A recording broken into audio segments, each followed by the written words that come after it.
welcome to Bruins Overtime Live, presented by buyatoyota.com. For offers not seen on TV, visit buyatoyota.com. Sophia, Billy, and Barry here with you.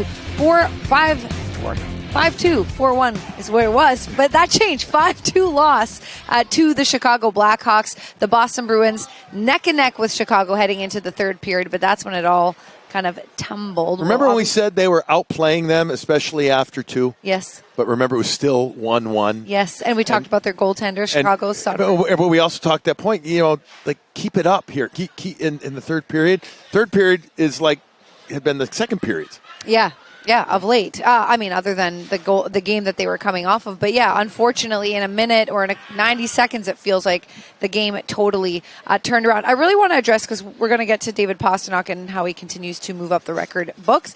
But I do want to address the end of the game really quickly. We know they're not playing for a playoff position, but I felt that was a very important, and there was some effort there, a very important simulation of something that they weren't able to do throughout the season, that they were trying to do. Pull the goaltender, tie it up. Did you find importance in that? I know it doesn't mean anything, as you talked about in points, but being able to create a situation where you feel like, okay, do we have the pieces to do this if we needed to, if these games were meaningful? No. Oh, no. Okay. Not Never mind. That was my take. No, to me, the most important part of that third period was the fact you gave up 3 goals in 90 seconds. Yes. So maybe, let me correct myself. Not the most important, but was there something, I was really paying attention to when they pulled the goalie and then they got the 6-on-4 opportunity, but they couldn't do anything with it. If they were trying to get 2 points because that was going to push them to the postseason, that's a problem that they've been having all season, and they weren't able, they're not able to improve on. Yeah, but where part of the problem was, if you want to say that what the execution wasn't there, was when Brick was talking about you win the face-off, you had control. Pass. You had control twice. Right. And you made bad plays and put players in bad positions that caused turnovers. So, yes, that was there. But to me, the key here was, as they went into the third period, we talked about the pregame. Yep. We talked about their team meeting Chicago had. Yep. After the Pittsburgh game, they were hungry. And, boy, did some ex-Bruins ever lay it back. Oh, huh? They took it to them.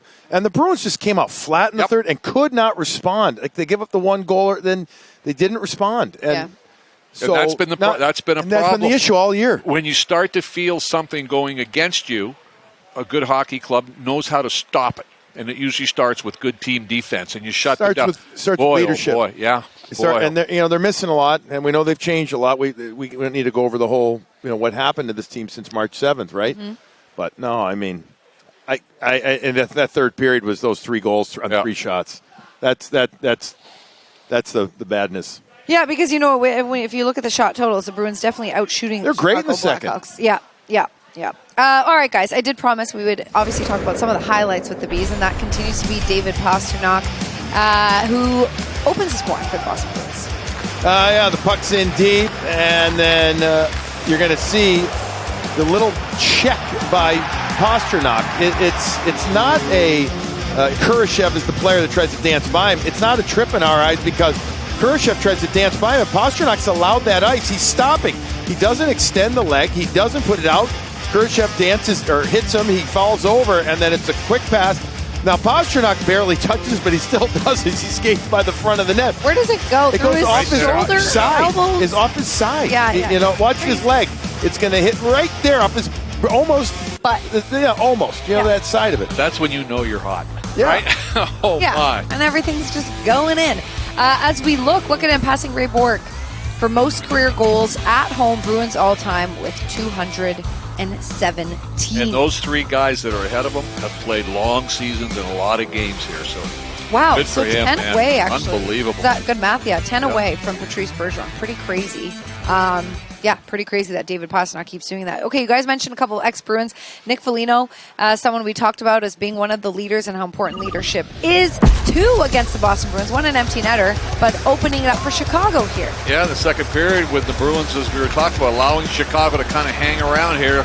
The old-timer at age 37 shows you he's not done, as he was able to pull away in that neutral zone, Billy. Then he has his head up and just rings it off that far side. But the old man's still showing you. He's still got a little jump. Knocks the puck down from the youngster Lysell, takes it off. Ulrich gets caught in a no man's land. It's really hard for him to gauge what's going to happen because where Lysell puts the puck. And Foligno with an absolute gorgeous shot. I mean, it's a perfect shot above the pad, below the glove, below the blocker. Barry, he made that look. I mean, it was smooth. Yeah, The way he came down the ice with the puck to the middle and, as you said, his head up, it was a beautiful play. 33 shots for the Boston Bruins. So we haven't seen, sometimes even above 20 in some games, but 33, and here are some of the chances. Yeah, especially in the second period, as Billy was talking about, Soderblom was absolutely spectacular. And it's kind of one of those other situations, Billy, that when you have a team that's struggling like Chicago, they've lost 7 in a row at home. They had only won 7 all year on the road, and you allowed them to kind of hang around, right? You had a chance in the second period to put them away. You get 1 or 2 up, and it changes the whole complexity of the hockey game, obviously, and it puts a team that's really on the road back on their heels. No question. This guy, Soderblom, if you can name him the defensive star of the game, no question. He was the star of the second period, guys, for the Blackhawks, the way that he was focused. That's as well as I've seen him play right there. And he played big, he played calm. But the Bruins did push pucks in it. They had good chances. We talked in the second intermission about a couple of hesitation plays, too. So it's not like they didn't control most of that second period. Great, right? Problem is they didn't score. They didn't extend the lead right there. A lot of it you put on the shoulders in a good way if you're a Blackhawk fan of Soderblom with what he did. Sometimes you do run into a hot goaltender.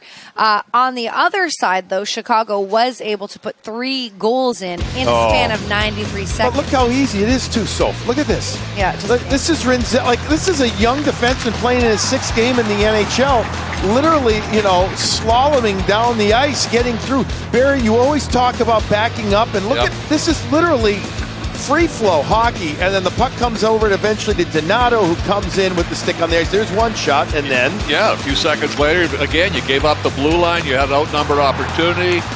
Comes back to another Bruin, Bertuzzi, former Bruin, and he buries it top shelf. But again, way too easy entry. Oh my gosh, so 2 for 2. Now here's your third one. So puck into the zone again, entry. All right, Bruins are going to man up, right? Well, nobody picks up the weak side. That's a defenseman, Korchinski, coming in as the Bruins are focused on that one side of the ice. You got the quadrant. All right, so the D gap here, right?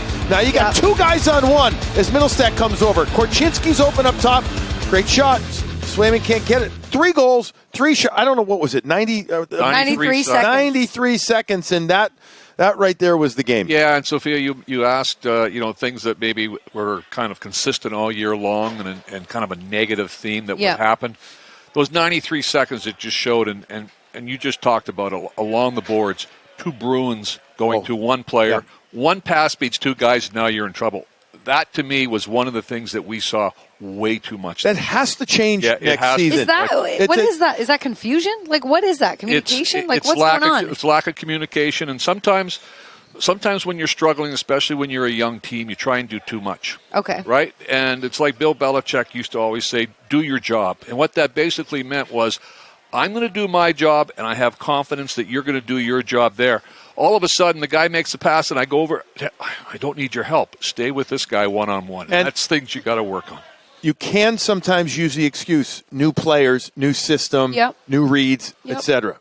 Middlestead's still a somewhat new player, but he's been here long, since March 7th. But we saw that you can only use that for so long. You have to have reads. And overall, I think, Barry, the team has tried to close faster all this year, and their routes and their reads and some have been off. We saw it early in the season, both at even strength and on the PK, missing assignments, etc.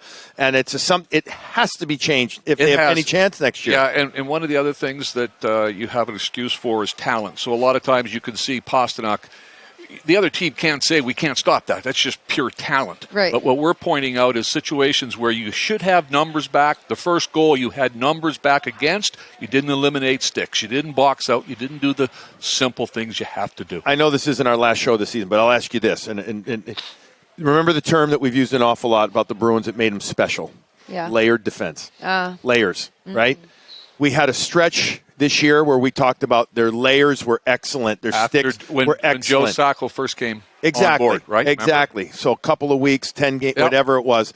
That has changed significantly this year. It really has. And General Manager Don Sweeney, when he was upstairs with the guys on the 9th floor, talked about one of the things they have to get back to is being difficult to play against. And when you say that, it sounds like you're talking about being physical, running people out. No, what you're actually doing is layers, is gap control, being on the right side defensively, being difficult to play Frustrating. against, and you take a real talented, fast team and you slow them down. And that's frustrating. The sad thing is when you asked me what the term we used a lot and you said layers, the first thing I thought about was cake because you always compared it to layers of cake. That's where my head went. I really don't blame you on that one. We had a layered cake here today. Maybe that's why I also thought I would about say it. you could have your cake and eat it too, do? but there's really not any There's cake. none left. None. There's none. I didn't have any cake tonight. It was good. I had ice cream. It was good. Oh, well, you had some. And the only reason you didn't have the cake Yes. is your dad did. Those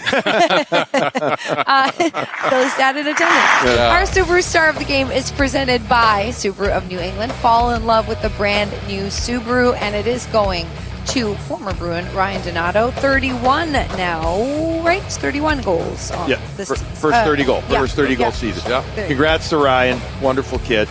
Look, this could have been, with Foligno getting the second goal, he could have been him. Easily the defensive star of the game, no question. Second period star was Soderblom. But you know what? Give it to Ryan Donato. First 30 goal season. As Barry pointed out earlier in the night, he's a UFA to be. There's a good chance he resigns with the Chicago Blackhawks organization. You know what, Barry? He's been around to a couple of places after Boston. Remember, he goes to Mini, and then he's in Seattle, and now he's in Chicago. And you know what? If he can get himself a multi-year deal and everything, he's gonna look back and say, solid career, bud. Yeah, he was very noticeable, and congrats to him for sticking it out, working so hard. He's moved around a little bit, obviously, but to me, he looks comfortable. He looks like he believes. He looks like he thinks he belongs. And, man, does he ever, and he's going to get himself a good opportunity. So congratulations to the Donato family. Yes. Because when he scored that goal, it was quite a cheer. He looks faster to me, too. Yeah, and stronger. I just think physically he looks stronger. Yeah, I agree. And yes, 30 goals. It was 31 for Morgan Geekie, 30 for Ryan Donato.